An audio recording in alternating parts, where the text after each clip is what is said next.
I'm Hayden, 32 years old, and in my family, I became the villain for doing the right thing. Growing up in a respected Portland household, I never imagined I'd witness my brother Maxwell beating his wife, or that reporting it would cost me everything. My parents chose his reputation over her safety, forcing me to choose between family loyalty and basic human decency. That choice left me homeless, but gave other victims courage to speak up. If you've ever stood alone for what's right, despite the personal cost, let me know where you're watching from. Hit like and subscribe, and join me as I share how standing up for abuse victims destroyed my family's reputation forever. The Morgan family name carried weight in Portland. My father, Dr. Thomas Morgan, built his reputation as one of the top orthopedic surgeons at Providence Medical Center. His skills earned him features in medical journals and invitations to speak at conferences across the country. My mother, Catherine, complemented his professional success with her own achievements, heading the Portland Women's Foundation and organizing charity galas that raised millions for various causes. Their photos regularly appeared in local society pages, smiling alongside politicians and business leaders. Our home in the West Hills neighborhood reflected this status. A sprawling 5-bedroom colonial with manicured lawns and a view of Mount Hood, it looked like something from a magazine spread about successful American families.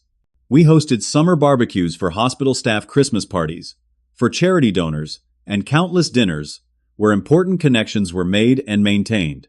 From the outside, everything appeared perfect. Within this carefully cultivated image, my brother Maxwell shone as the crown jewel. 4 years, my senior Max possessed the kind of natural talent and charisma that made excellence look effortless. Captain of the debate team and valedictorian of his class, he earned a full scholarship to Stanford before graduating near the top of his class at Harvard Law.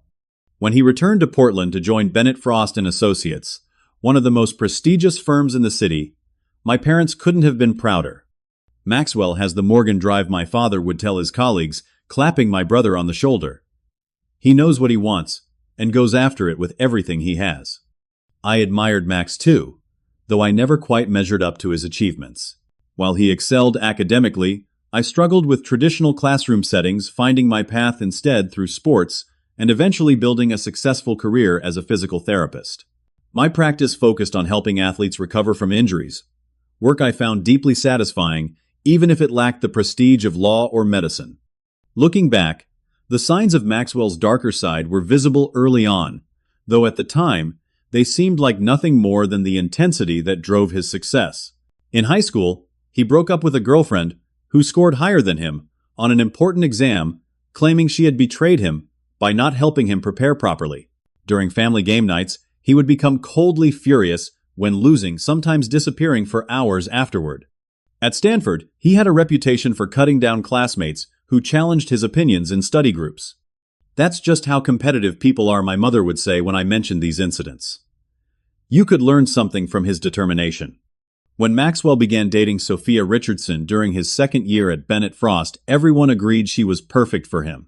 The daughter of a local real estate developer, Sophia, had graduated from Columbia with a degree in art history and worked as a curator at the Portland Art Museum. Beautiful, graceful, and from the right social background, she fit seamlessly into the Morgan family image. Their courtship proceeded with the same efficiency that characterized everything in Maxwell's life. They dated for exactly 18 months before he proposed with a family heirloom ring our grandmother had left specifically for the first son to marry. The engagement announcement ran in both the Portland Tribune and the Oregonian, complete with professional photographs and a story about how they met at a charity auction. Initially, I was genuinely happy for them. Sophia seemed to bring out a softer side in my brother, and I hoped marriage might mellow some of his harsher edges. During family gatherings, she would engage me in conversations about my patients, and seemed sincerely interested in my work, unlike my parents, who still viewed my career choice as settling for less. The first incident that truly alarmed me occurred during a Sunday dinner at my parents' house, about 3 months after their engagement. Sophia accidentally spilled red wine on the tablecloth while reaching for the salt. It was a minor accident, easily cleaned, but Maxwell's reaction chilled the room. "Are you actually incapable of being careful?" For one evening, he asked, his voice eerily calm, while his eyes hardened. "Or do you just enjoy embarrassing me?" The table fell silent. My father quickly changed the subject to an upcoming hospital fundraiser while my mother busied herself blotting the stain. Sophia apologized repeatedly, her cheeks flushed with humiliation. Later, when I found her alone in the kitchen, I asked if she was okay. "Oh, Max just expects perfection," she said, with a small laugh that didn't reach her eyes. "He has high standards for himself and everyone around him. It's what makes him such a great attorney." I nodded, not wanting to pry, but the interaction left me uneasy. That night, driving home to my apartment in the Pearl District, I remembered how our childhood dog would cower whenever Maxwell raised his voice and wondered if Sophia had already learned the same instinct. Maxwell and Sophia married in June at the Waverly Country Club, with 400 guests witnessing their vows beneath a canopy of imported white roses. My brother stood tall in his custom tuxedo, while Sophia looked radiant in a Vera Wang gown. The 12-person bridal party, the string quartet, the 5-course dinner, the fireworks display over the golf course. Every detail reflected the image of perfection my family had always cultivated. I served as a groomsman, standing beside my brother, as he promised to love and cherish Sophia.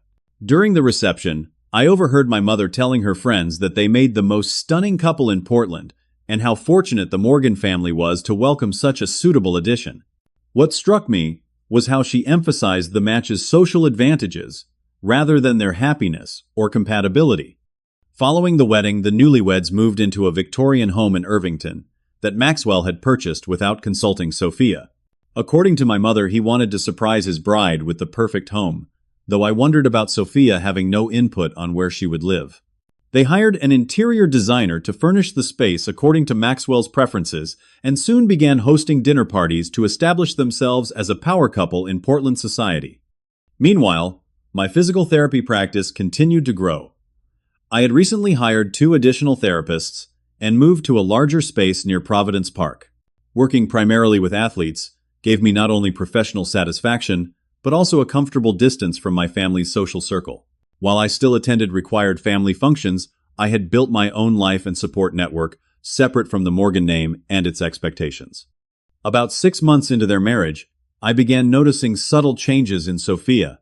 The vibrant woman who had engaged everyone in conversation became quieter at family gatherings, often looking to Maxwell before speaking, as if seeking permission. She lost weight, her designer clothes hanging loosely on her frame, and often wore long sleeves even in warm weather. During one dinner at their home, I arrived early and found Sophia alone in the kitchen, furiously trying to remake a soufflé that had fallen. Her hands trembled as she explained that Maxwell expected everything to be perfect for his colleagues who were coming. When I offered to help, tears welled in her eyes before she quickly blinked them away. "He just works so hard," she said. "The least I can do is make sure his home life is flawless." 2 weeks later, Sophia canceled plans to meet me for lunch at the last minute, texting that she wasn't feeling well. When I dropped by their house with soup the following day, she opened the door with sunglasses on, despite the rainy Portland afternoon. When she eventually removed them, I glimpsed yellowing bruises around her right eye before she quickly turned away, claiming she had walked into a cabinet door while half asleep. My concern growing, I began researching domestic abuse, reading about how victims often protected their abusers, and how gradually controlling behavior could escalate to violence. The patterns described matched what I was observing with Sophia, but part of me still resisted believing my own brother could be capable of such behavior. The situation came to a head when I stopped by their house unannounced one afternoon to drop off a book Sophia had mentioned wanting to read. Maxwell's car wasn't in the driveway, so I assumed he was at work. When Sophia opened the door, I immediately noticed her split lip, still swollen and raw. "What happened?" I asked, my stomach nodding, as she reflexively touched her mouth. "I tripped on the stairs," she said, not meeting my eyes. "Clumsy me." I'd treated enough sports injuries to know the difference between impact wounds and falls. A trip downstairs might cause bruising or abrasions, but a split lip like hers typically came from a direct blow. When I gently pointed this out, suggesting she could talk to me, Sophia's eyes darted nervously toward the street. "You should go," she whispered. "Max will be home soon. He doesn't like unexpected visitors." That evening, I called Maxwell asking to meet him for a drink under the pretense of discussing a potential investment. At a quiet bar downtown, after small talk about work, I carefully brought up my concerns. "I'm worried about Sophia," I said. She doesn't seem herself lately." Maxwell's posture stiffened, though his face remained composed. "She's been under a lot of pressure with her new position at the museum. I've told her to cut back on her hours." "That's not what I mean," I pressed. "I saw her lip today, Max. And the bruises around her eye last month. I'm concerned that something else might be happening." His eyes narrowed the same cold expression I'd seen countless times when someone challenged him. "Are you actually accusing me of something, Hayden?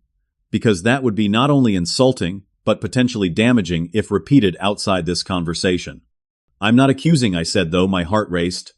"I'm concerned as your brother and Sophia's friend." Maxwell leaned forward, lowering his voice. "My marriage is none of your business. Sophia is clumsy and gets embarrassed about it, which is why she makes up stories about walking into things. If you continue poking around in my personal life, you'll regret it. The Morgan name means something in this town, and I won't have you tarnishing it with ridiculous insinuations." The threat hung between us as he signaled for the check paid for both our drinks and left without another word. That night, I couldn't sleep, replaying the conversation and wondering if I had overstepped or if my brother had just confirmed my worst fears. 2 days later, during Sunday dinner at my parents' house, I attempted to share my concerns with them while Maxwell and Sophia were running late. My father dismissed me before I could even finish. "Maxwell has always been the responsible one," he said, swirling his scotch. "If there are issues in his marriage, I'm certain he's handling them appropriately." My mother was even more direct. "Really, Hayden, this sounds like jealousy. You've always competed with your brother, and now that he has a successful career and beautiful wife, you're trying to find problems where none exist." When I mentioned the split lip and bruises, she waved her hand dismissively. "Some women bruise easily. Besides, the Richardsons would certainly say something if they had concerns about their daughter. They're not exactly a family that stays silent when displeased." The conversation ended abruptly when Maxwell and Sophia arrived, my brother guiding her with a hand firmly on her lower back, her smile not quite reaching her eyes, as she apologized profusely for their tardiness. December brought the annual Morgan family Christmas gathering, a tradition that had grown more elaborate with each passing year. My parents' home transformed into a winter wonderland, with professional decorations, catered food, and a carefully curated guest list of 60 influential Portlanders. This year, Maxwell had convinced our parents to invite several senior partners from his firm, clearly positioning himself for an early promotion to partner. Sophia worked tirelessly, alongside my mother, arranging poinsettias and adjusting place cards, her hands shaking slightly whenever Maxwell glanced her way. I noticed she had lost more weight, her collarbone protruding sharply above her red silk dress. When I complimented the holly wreath she had made, she brightened momentarily before Maxwell called her name from across the room, causing her smile to vanish as she hurried to his side. Throughout the evening, I observed their interactions. Maxwell kept Sophia close his hand, often gripping her elbow or waist, whispering in her ear whenever she spoke to someone for too long. When she accidentally interrupted him during a conversation with a senior partner, he squeezed her arm so hard I could see his knuckles whiten. Later, when the managing partner of his firm complimented Sophia's knowledge of wine, Maxwell quickly redirected the conversation to a case he had recently won. After dinner, guests scattered throughout the house for drinks and dessert. I found Sophia alone in the kitchen, frantically searching through cabinets. "Need help?" I asked. She jumped at my voice. "Max wants the crystal dessert plates, not the china ones my mother-in-law put out. He says they look cheap." "Mom won't care either way," I assured her. "Max will notice." Her voice carried an edge of panic. "He always notices when things aren't right." I helped her locate the crystal plates, watching as she meticulously transferred each dessert. When she dropped a fork, the small clatter barely audible over the party noise, she froze in terror, eyes darting toward the door. "It's okay," I said gently. No one heard. She exhaled shakily, retrieving the fork and washing it with trembling hands. He hates mistakes, especially in front of important people. By midnight, most guests had departed, leaving only family and a few close friends staying overnight. My parents had converted their finished basement into guest rooms years ago, giving Maxwell and Sophia the largest one with its own bathroom. I was in a smaller room across the hall, having decided to stay rather than drive back to my apartment after several glasses of wine. Around 2 in the morning, a sharp crash jolted me awake. Disoriented, I listened for further sounds, wondering if someone had knocked something over in the kitchen. Then came a muffled thud followed by a cry quickly cut short. Fully alert now, I got up and moved into the hallway following the sounds to Maxwell and Sophia's room. Another thud followed by Maxwell's voice, too low to make out the words, but unmistakably angry. Then Sophia's voice pleading, "Please not here. Your parents will hear." "You embarrassed me tonight," Maxwell responded loud enough now that I could hear clearly through the door, flirting with Jameson like some desperate whore. "I wasn't flirting," Sophia protested. "We were just talking about art. His daughter is studying at PNCA." The sound of a slap cut through the door, followed by Sophia's muffled cry. Without thinking, I threw open the door to find Maxwell standing over Sophia, who was crumpled against the wall, her hand covering her cheek, blood trickling from her nose. "What the hell are you doing?" I demanded, stepping between them. Maxwell's face contorted with rage. "Get out of my room. This is between me and my wife." "Not when you're hitting her," I said, helping Sophia to her feet. She swayed slightly disoriented, a red mark blooming across her cheekbone. "This is none of your business," Maxwell snarled, grabbing my shoulder to pull me away from Sophia. I shoved his hand off.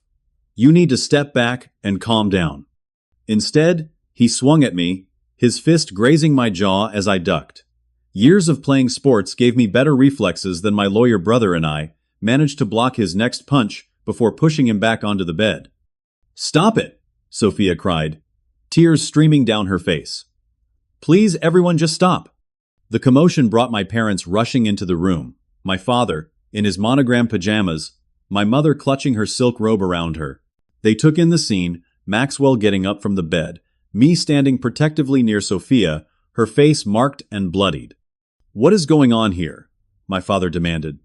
Before I could explain, Maxwell spoke, his voice suddenly controlled and reasonable. "Hayden burst into our room and attacked me while I was trying to help Sophia. She slipped in the bathroom and hit her face on the sink." I stared at him in disbelief. "That's a complete lie. I heard him hitting her and came in to stop it." My mother rushed to Sophia, examining her face while shooting accusatory glances my way. "Did you fall, dear? Should we take you to the emergency room?" Sophia looked from Maxwell to me, then to my parents, trapped. I did fall," she finally whispered, not meeting my eyes. "See," Maxwell said triumphantly. "Hayden's always been jealous of me, and now he's trying to cause problems in my marriage by making wild accusations." "That's not what happened," I insisted, looking to my father. "Dad, you have to see what's going on here. Look at her face. That's not from falling on a sink." My father's expression hardened, but not toward Maxwell. "I think you've had too much to drink, Hayden. You should go back to your room, and we'll discuss this in the morning when you're thinking more clearly." "I'm perfectly clear," I said. "Maxwell is abusing Sophia, and you're choosing to ignore it because it doesn't fit with your perfect family image." My mother gasped. "That's enough. Apologize to your brother immediately." I looked at each of them, my father's stern disapproval, my mother's protective, hovering over Maxwell, my brother's smug certainty that he would be believed over me, and finally, at Sophia, silently pleading with her eyes for me to stop making things worse. In that moment, I realized the depth of my family's dysfunction.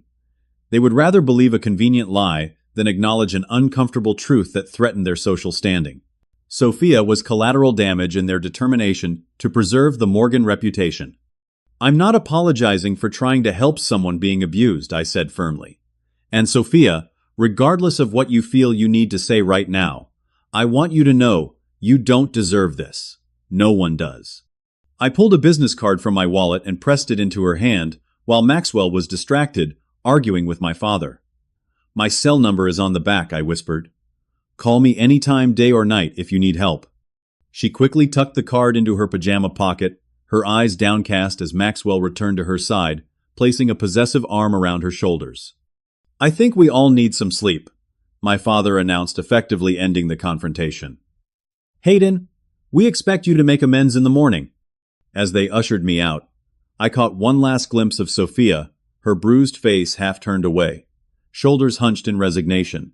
The image stayed with me as I lay awake for the remainder of the night, wondering how many times this scene had played out when no one was there to intervene, and what it would take for her to finally seek help. 23 days after the Christmas incident, my phone rang at 1:47 in the morning. The screen showed an unknown number, and for a moment, I considered letting it go to voicemail. Something made me answer. "Hello." "Hayden." The voice was barely recognizable, hoarse and shaking. "It's Sophia. I'm at Good Samaritan Hospital." I sat bolt upright. "Are you okay? What happened?" "I told them I fell down the stairs," she whispered. "But Max, he found your card. He said I was planning to leave him. I never saw him so angry." Adrenaline surged through me as I grabbed my keys. "I'm coming right now. Are you safe at the moment? Is Maxwell there?" "No," she said. "He left after dropping me off. Said to tell them I fell or he would make things worse." "Stay there," I told her. "I'm 15 minutes away." The emergency room was quiet when I arrived, a typical Tuesday night in January. I found Sophia in a curtained area, a nurse finishing up butterfly bandages on a cut above her eyebrow. When the nurse stepped out, Sophia looked up at me, and I had to suppress a gasp. Her right eye was swollen, completely shut, deep purple bruising extending down her cheekbone. Her lip was split in 2 places, and finger-shaped bruises wrapped around her throat. A brace stabilized her left wrist, and she winced with each breath, suggesting injured ribs. "He's never gone this far before," she said quietly. "I think he would have killed me if the neighbor hadn't started knocking after hearing me scream." I sat carefully on the edge of the bed, taking her uninjured hand. "Sophia, you can't go back. Not this time." She nodded, tears spilling from her uninjured eye. "I know. But I'm scared, Hayden. The Morgans have so much influence in this city. Maxwell said if I ever tried to leave, he would destroy me." "Not if we stop him first," I said. "But you need to tell the truth about what happened. To the doctors, to the police. Everything." When the doctor returned, Sophia hesitated only briefly before revealing that her injuries came from her husband, not a fall. The doctor immediately notified the hospital social worker and the police, setting in motion a process that would change all our lives. 2 officers took Sophia's statement, photographing her injuries and recording her account of not just this assault, but the pattern of escalating abuse over the 18 months of their marriage. A detective arrived later, and I stepped out, while Sophia provided more detailed information, some of which she had been too ashamed to share with me. By morning, a temporary restraining order was in place, and Maxwell had been arrested at his office, creating a scene that immediately began circulating through Portland's legal community. The social worker helped Sophia secure a room at a confidential shelter for domestic violence survivors, and I drove her there once she was discharged, stopping at her house to quickly gather essential items while a police officer waited outside. The consequences from my family were swift and severe. My phone exploded with calls and texts from my parents, which I initially ignored to focus on helping Sophia. When I finally answered my father's call that evening, his rage was palpable. "What have you done?" he demanded. "Do you have any idea the damage you've caused?" Maxwell was pulled out of a meeting with clients in handcuffs. "He put his wife in the hospital," I replied. "He nearly killed her." "These matters should be handled privately," my father hissed. "Within the family, not by involving police and creating a public spectacle." "Domestic violence isn't a private family matter," I said. "It's a crime. Relationships have conflicts." My mother interjected, apparently on speakerphone. "Every marriage has difficult moments. By encouraging Sophia to overreact, you've potentially ruined your brother's career over what was likely a mutual disagreement that got out of hand." Their willful blindness stunned me. "Mom, he strangled her. She has broken ribs and a fractured wrist. The doctor said if the neighbor hadn't intervened, she could have died." "We only have her word for what happened," my father countered. "Maxwell says she attacked him and he defended himself. Given her family history of mental instability—" "What history?" I interrupted. "You're making that up to protect him." "The point," my father continued, ignoring me, "is that this should have been brought to us first, not the authorities. The Morgan family resolves its own problems." "By sweeping them under the rug, you mean?" I said. "Sorry, but Sophia's life matters more than the family reputation." The conversation deteriorated from there, ending with my father demanding I come to their house immediately to discuss how to fix this situation. When I refused, choosing instead to meet with the prosecutor assigned to Sophia's case, my mother called back, her voice trembling with emotion. You need to decide where your loyalty lies, Hayden, she said. With the family that raised you or with these strangers who don't understand our world? My loyalty is to doing what's right, I replied. And right now, that means making sure Maxwell faces consequences for his actions. 2 days later, I received a formal letter from my father's attorney informing me that I was no longer welcome in my parents' home and that they would be re-evaluating financial arrangements previously made in my favor. In plain terms, I was being disowned and disinherited for refusing to help cover up Maxwell's crimes. That weekend, I drove to my parents' house anyway, hoping to reason with them face to face. The security code to the gate had been changed, and when I called the house from the intercom, my mother answered only to tell me I needed to respect their boundaries and leave immediately. You've made your choice, she said, her voice distant and formal. Now you need to live with the consequences.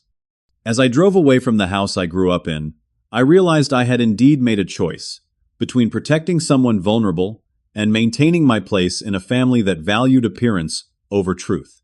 The cost was high, but watching Sophia in that hospital bed, I knew I couldn't have chosen differently and still lived with myself. With my family connection severed, I threw myself into supporting Sophia through the legal process, connecting her with a victim's advocate, accompanying her to meetings with the prosecutor, and helping her navigate the complicated emotions that came with pressing charges against her husband. Through it all, Maxwell's high-powered attorney attempted to paint her as unstable and vindictive, while my brother maintained his public image as the wronged spouse dealing with a private tragedy. My parents stood firmly behind Maxwell, accompanying him to court appearances and releasing statements through their attorney about their complete confidence in their son's innocence and their disappointment in false accusations driven by outside influences, a thinly veiled reference to me. I was prepared for their rejection. What I hadn't anticipated was the small acts of support that emerged from unexpected places. My uncle Robert, my father's younger brother, who had always lived in his shadow, called to tell me he believed Sophia and was proud of me for standing up for her. A nurse who had worked with my father for years reached out through my clinic to offer resources for Sophia. Even one of my mother's oldest friends secretly met me for coffee, revealing that she had witnessed concerning behavior from Maxwell toward previous girlfriends, but had never felt comfortable speaking up. These small affirmations helped sustain me as the case moved toward trial and my family's hostility intensified. I changed my locks after finding my apartment door mysteriously ajar one afternoon, installed security cameras when my car was vandalized, and started varying my routes to work after spotting the same car following me multiple days in a liney AT row. Whether these intimidation tactics came directly from Maxwell or from overzealous family allies, the message was clear: I had made powerful enemies by choosing Sophia's safety over family loyalty. As the trial date approached, the pressure intensified. Maxwell's defense team, led by his firm's top criminal attorney, subpoenaed my therapy records, financial documents, and even college disciplinary files in an attempt to discredit me before I could testify. When these efforts proved unsuccessful, more direct approaches followed. First came the carrot. A prominent real estate developer, with connections to my father, approached me about an exciting investment opportunity that would require me to be out of the country during the trial dates. When I declined, he mentioned casually that my physical therapy practice lease might not be renewed as his company had recently acquired the building. Next came the stick. Anonymous complaints were filed against my practice with the state licensing board, alleging improper billing practices and patient care violations. Though eventually dismissed as unfounded, the investigation consumed valuable time and resources while adding significant stress during the pretrial period. Most disturbing was the night my father appeared unannounced at my apartment, something he had never done before. Standing stiffly in my living room, he dispensed with pleasantries. "Name your price," he said flatly. "Excuse me." To walk away from this situation, he clarified, "Everyone has a number. What's yours?" The realization that he was trying to buy me off hit like a physical blow. There isn't one. Don't be naive, Hayden. $250,000. Tax-free. Enough to relocate your practice. Maybe even start fresh in another city, where this unfortunate business won't follow you. I shook my head. "I'm not for sale, Dad. Neither is justice for Sophia." His expression hardened. $500,000. My final offer. Think carefully before you refuse. The answer is still no. He studied me with clinical detachment, as if I were a patient with a particularly disappointing prognosis. You always were stubborn in the wrong ways. I had hoped you might finally show some practical sense. Practical sense would have been getting Maxwell help years ago instead of enabling his behavior until it nearly turned to murder. My father's face flushed. You've been manipulated by a woman looking for a payout. When you realize that, don't expect the family door to reopen easily. After he left, I sat in silence for a long time, wondering how the man who had taught me to ride a bike and checked under my bed for monsters could now stand in my living room trying to bribe me into allowing an abuser to escape justice. The morning of my scheduled testimony arrived with a surprise phone call from my Uncle Robert, warning me that Maxwell's team planned to paint me as jealous of my brother's success and romantically interested in Sophia. They would suggest I had manipulated her into making false accusations to sabotage his career and relationship. They're desperate, Robert said. The physical evidence is too strong, so they're trying to create reasonable doubt through character assassination. Prepared for their tactics, I took the stand and methodically recounted what I had witnessed, the pattern of controlling behavior, the unexplained injuries, and finally the Christmas night assault I had interrupted. Maxwell's attorney attempted to shake my testimony through insinuations about my motives, but the prosecutor skillfully objected to the most inflammatory questions. Mr. Morgan, the defense attorney, asked during cross-examination, "Isn't it true that you've always resented your brother's success?" "No," I replied calmly. "I've been proud of Maxwell's achievements while building my own career in a different field." "And you've never had inappropriate feelings toward the alleged victim, your brother's wife?" The prosecutor objected, and the judge sustained, but the implication hung in the air. "My only feeling towards Sophia has been concern for her safety," I stated firmly when allowed to respond. Throughout my testimony, I avoided looking at my parents sitting stoically behind Maxwell, focusing instead on telling the truth as clearly as possible. When asked why I had chosen to help Sophia report the abuse, despite family pressure, I spoke from the heart. "Because no one deserves to live in fear in their own home," I said. "And because staying silent when you witness abuse makes you complicit in it." After my testimony concluded, I expected to feel relief. Instead, I felt a profound sadness for everything our family had become. As I left the courtroom, a court officer stopped me. "The prosecutor needs to see you," she said, leading me to a conference room where the district attorney and lead detective waited. "Something unexpected has happened," the prosecutor explained. "After your testimony this morning, 3 women contacted our office separately, each claiming Maxwell Morgan abused them in the past." The detective slid photographs across the table. 3 women I didn't recognize, though one seemed vaguely familiar. "Amanda Chen dated your brother in law school," he explained. "Rebecca Winters was an intern at his firm 2 years ago. And this is Gabriela Santos, a family friend who says she had a brief relationship with him in 2021. Each woman had come forward after seeing news coverage of my testimony, their stories, following disturbingly similar patterns to Sophia's experience. The prosecutor explained they were evaluating whether these accounts could be introduced as evidence of pattern and practice, while the detective asked if I had any knowledge of these relationships. I recognized Gabriela's name from family conversations, but had never met her. The revelation that Maxwell's abuse extended beyond Sophia shook me deeply, confirming that this wasn't an isolated incident, but a pattern of behavior that my family had potentially been covering up for years. The next day, as I arrived at the courthouse, reporters swarmed the entrance, cameras flashing. The story had broken overnight. Multiple women accused. Prominent attorney of abuse pattern. Local news vans lined the street, and social media buzzed with the latest developments in what people were now calling the Morgan scandal. Inside, the judge had called an emergency hearing to address the new allegations. Maxwell's attorney argued vehemently against allowing the additional testimony, while the prosecutor presented legal precedent for its inclusion.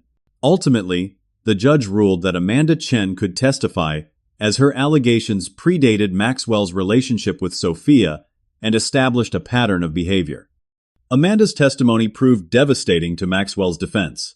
A former classmate at Harvard Law, she described a 6-month relationship that began with intense romance and ended with a concussion when Maxwell threw her against a wall for scoring higher on a mock trial competition. She had reported the incident to campus security, but ultimately declined to press charges after receiving threatening calls from a man she believed was connected to the Morgan family. As Amanda testified, I watched my mother's face crumple in the gallery.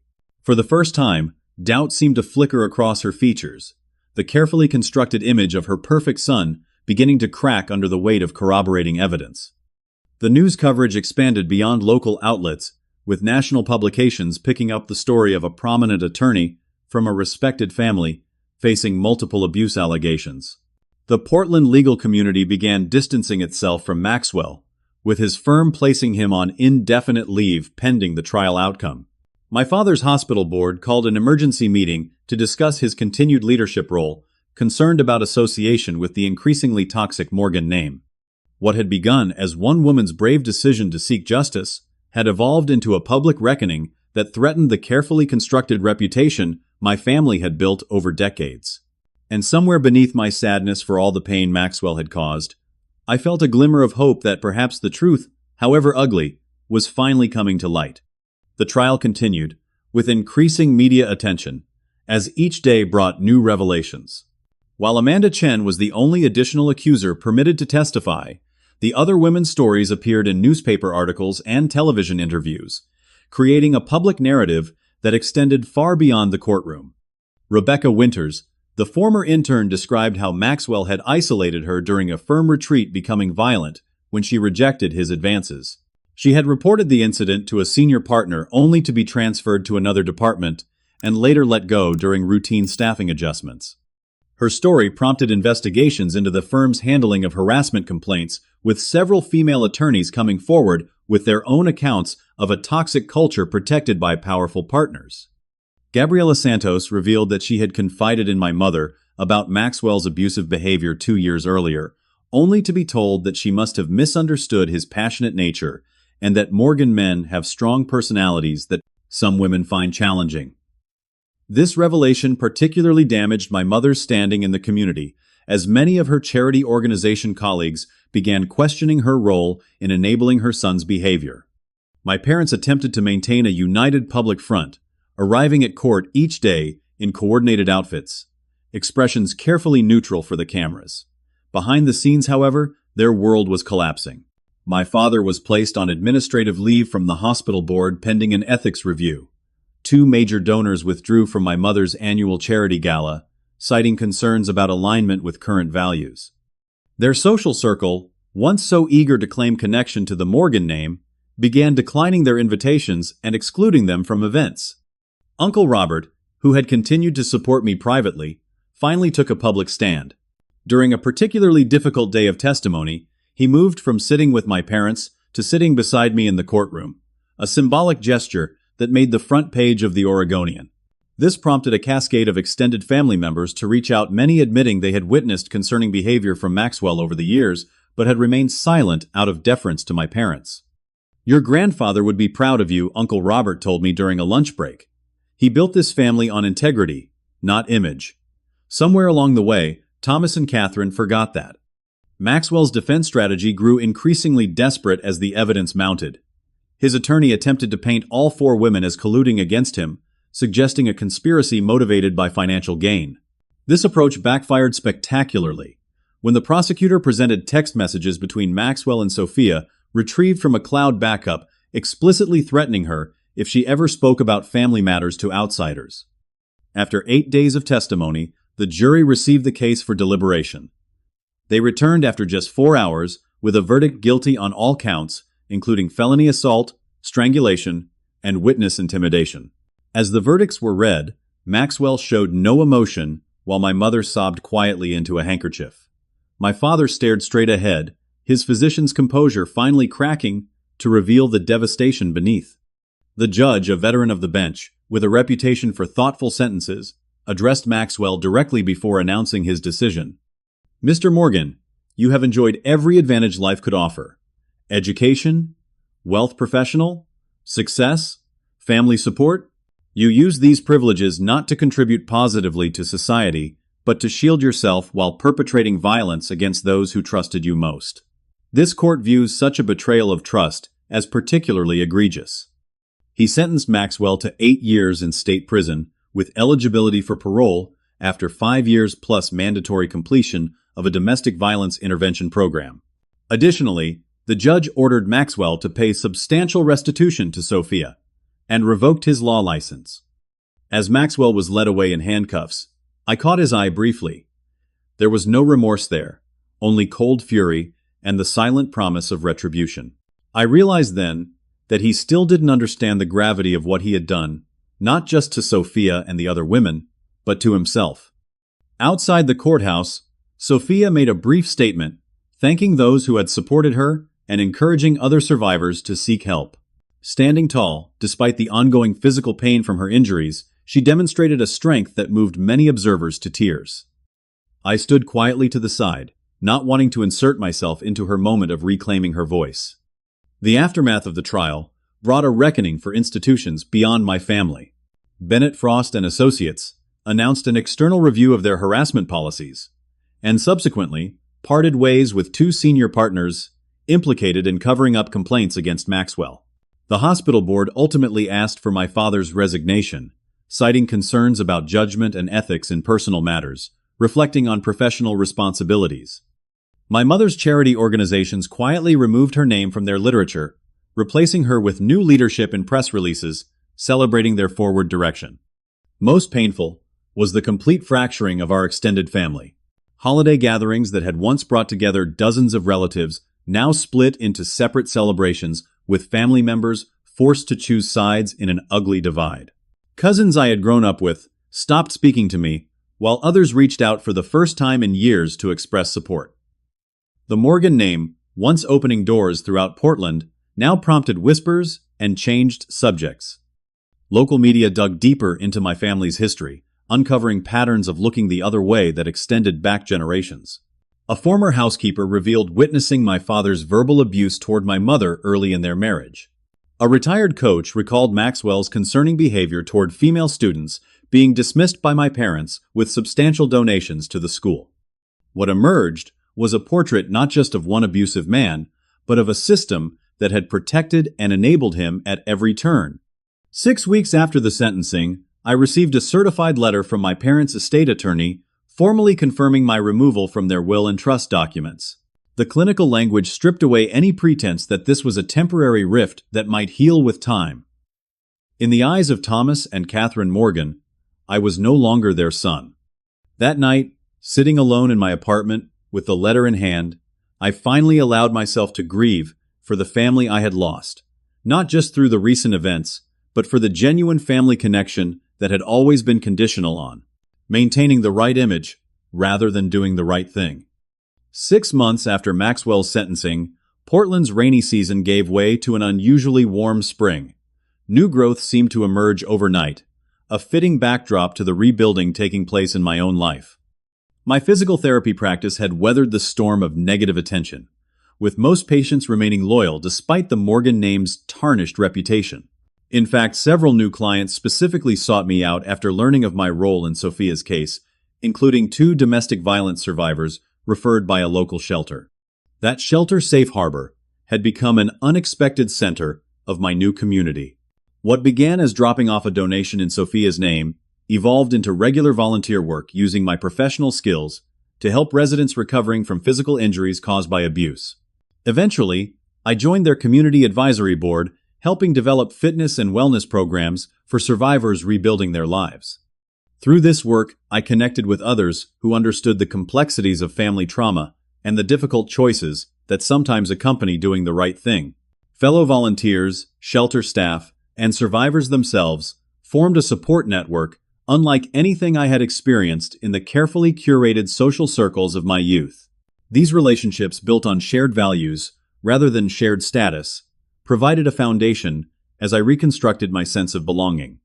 One Tuesday morning while grocery shopping at New Seasons Market, I literally bumped carts with my mother in the produce section. For a moment, neither of us spoke the mundane setting, making our estrangement feel even more surreal. "You look well," she finally said, her eyes cataloging changes in my appearance with her usual attention to detail. "So do you," I replied. Though in truth, she appeared thinner, the confident posture that had defined her now slightly diminished. She glanced at my cart, a reflexive assessment. Still eating too much takeout, I see. Actually, I've been learning to cook, I said. Taking classes at the community center. An awkward silence followed, heavy with all the things neither of us knew how to address. She adjusted her purse strap, a nervous gesture I remembered from childhood. Well, I should finish my shopping, she said finally. Thomas is expecting me home for lunch. Mom. I began, not entirely sure what I wanted to say. She raised a hand to stop me. Not here, Hayden. Not now. With that, she turned her cart and walked away, shoulders straight, despite everything. I stood watching until she disappeared around the corner, wondering if that brief exchange was closure or merely another pause in a story without a proper ending. 2 weeks later, a letter arrived from my father, the first direct communication since the trial. Written on his personal stationery rather than dictated to an assistant, the shaky handwriting revealed an aging man I barely recognized in the carefully composed words. Your actions have cost this family everything we spent generations building, he wrote. Maxwell's career destroyed, our reputation in tatters, lifelong friendships severed. Your mother can no longer show her face at the club without whispers following her. I hope whatever moral high ground you believed you were claiming was worth the destruction left in its wake. No acknowledgement of Maxwell's crimes. No recognition of the women he had hurt. Just anger at the exposure, rather than the actions themselves. I filed the letter away without responding, recognizing that my father remained trapped in the same mindset that had allowed the abuse to flourish, valuing reputation over character, appearance over truth.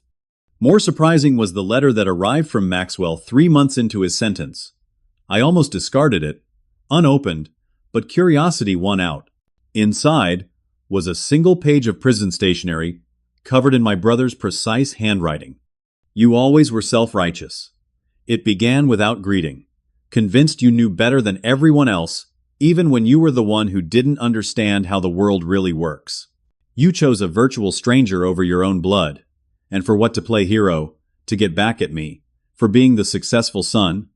I had everything under control, until you interfered. The letter continued in this vein, alternating between blaming me for his situation and justifying his treatment of Sophia as normal marital discipline that weak minds like yours couldn't understand. Only in the final paragraph did a flicker of something else emerge. The anger management counselor here says, I need to examine my patterns of behavior and triggers for violence. Complete nonsense, but it makes me think about Dad and how he would freeze you out for days after you disappointed him. Remember how he broke your model airplane when you got a B in algebra? Mom said it was an accident, but we both know better. Funny how clearly I see that now, sitting in a cell built by your betrayal. It wasn't an apology or even an admission, but it was perhaps the closest thing to insight Maxwell had ever expressed, a momentary recognition of the cycles we had both been caught in, even if he still couldn't accept his own responsibility for perpetuating them. I didn't reply to either letter, finding it healthier to focus on moving forward, rather than being pulled back into my family's distorted reality. Through therapy, I worked through the complex grief of losing my family, not to death, but to their own choices. My therapist helped me understand that the guilt I carried was not mine to bear, that supporting Sophia had been the only moral choice regardless of the consequences. Families are supposed to protect their vulnerable members, she told me, during one particularly difficult session. When they instead protect those who cause harm, the entire system becomes toxic. Breaking away from that system is not betrayal, it's survival. 4 months after the trial, Sophia reached out via email. She had moved to Minnesota to be near her sister, found work at a university art gallery, and was slowly rebuilding her life. Her message was brief but profound. Thank you for being the one person who saw the truth and was willing to stand by it, no matter the cost. Some debts can never be repaid, but please know that your courage gave me mine when I needed it most. Attached was a photograph of a small watercolor. She had painted a simple image of light breaking through storm clouds. It now hangs in my office, a daily reminder that doing the right thing, however painful, creates space for healing and new beginnings. Perhaps the most unexpected connection came from Lisa Winters, Rebecca's mother, who contacted me through Safe Harbor. Over coffee at a quiet cafe, She shared how her daughter had finally told her the full story of what happened with Maxwell, and how seeing other women come forward had given her the courage to speak her truth. Rebecca said something that stuck with me, Lisa told me. She said, Maxwell Morgan was from a family where everyone looked away, but his brother Hayden chose to see. That choice made all the difference for these women. Her words helped me recognize that while I had lost the family I was born into, I had gained something equally valuable, a community built on honesty, courage, and genuine care. These connections, forged through shared values rather than shared DNA, offered a different kind of belonging, one that didn't require compromising my integrity to maintain. A year after the trial, Portland Life magazine ran a feature on domestic violence and prominent families, interviewing me alongside professionals in the field. The reporter asked what I would tell others, facing similar situations, having to choose between family loyalty and doing what's right. True family protects the vulnerable, not the powerful, I told her. When those two things come into conflict, we have to ask ourselves which version of family we're really trying to preserve, the one that looks perfect from the outside, or the one that ensures everyone within it is safe and valued. That interview led to speaking engagements at awareness events, opportunities to share what I had learned about the insidious nature of family systems that enable abuse. While I never set out to become an advocate, I discovered that my story, particularly coming from a man who chose accountability over family loyalty, resonated in ways that helped others recognize and address similar situations in their own lives. Today, my life bears little resemblance to the one I once expected to lead. The Morgan name, once my primary identity in Portland, has become just one part of a more complex story. I've built new traditions, new relationships, and new measures of success that have nothing to do with social standing or family connections. I still sometimes drive past my parents' house when visiting clients in that neighborhood, wondering about the lives continuing behind those familiar walls. I hear occasional updates: my father's retirement, my mother's reduced social schedule, Maxwell's appeal being denied. But these details feel increasingly distant, like news about characters in a book I once read, rather than my own family history. What remains is the knowledge that when faced with the ultimate test of character, choosing between comfortable lies and difficult truth, I found the strength to stand for what was right, even at tremendous personal cost. That choice painful, as it was allowed several women to reclaim their lives and perhaps prevented others from becoming victims. It revealed the true nature of the family I had been raised in, but also opened the door to creating something more authentic in its place. Family should never be a fortress that protects abusers from consequences. True family, whether formed by blood or by choice, must be a sanctuary, where everyone is safe, valued, and held accountable for their actions. Understanding this distinction has been the most difficult, but most important lesson of my life. As I share this story, I wonder how many of you have faced similar crossroads in your own families. Have you ever had to choose between loyalty and doing what's right? What helped you find the courage to make that difficult decision? Your experiences matter, and sharing them might help someone else facing the same struggle, right? Now, please leave a comment below with your thoughts or your own story. And if this resonated with you, please like, subscribe, and share this video with someone who might need to hear that they're not alone in making these impossible choices. Thank you for listening. And remember, sometimes, the family we build is more important than the family we're born into.